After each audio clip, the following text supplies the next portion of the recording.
રાજકુમાર જાટ મૃત્યુ કેસને લઈને મહત્વના સમાચાર સામે આવ્યા। ગણેશ ગોંડલનો 11 ડિસેમ્બરે ગાંધીનગરમાં એફએસએલ ખાતે નાર્કો ટેસ્ટ કરવામાં આવશે।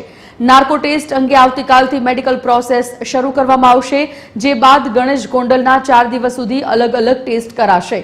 મહત્વનું છે, રાજકોટ કોર્ટે ગણેશ ગોંડલનો નાર્કો ટેસ્ટની 5 ડિસેમ્બરે મંજૂરી આપી હતી।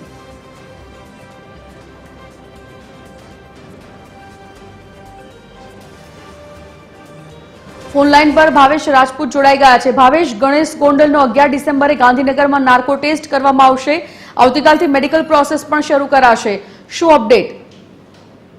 संजयनी बात करवामां आवे तो गोंडलमां राजकुमार जाट नामना व्यक्तिना मौत मामले जे रीते अत्यारे तपासनी धमधमाट जोवा मळी रह्यो छे, खास करीने गणेश गोंडलने गांधीनगर एफएसएलमां लई जवामां આવ્યો છે અને વાત કરવામાં આવે તો રાજકુમાર જાટ મૃત્યુ કેસમાં ગાંધીનગર એફએસએલમાં તેને લઈને આવવામાં આવ્યો છે અને નાર્કો ટેસ્ટ કરવા માટે રાજકોટની કોર્ટે જ્યારે મંજૂરી આપી હોય તેની કાર્યવાહી અત્યારે હાથ ધરવામાં આવી છે।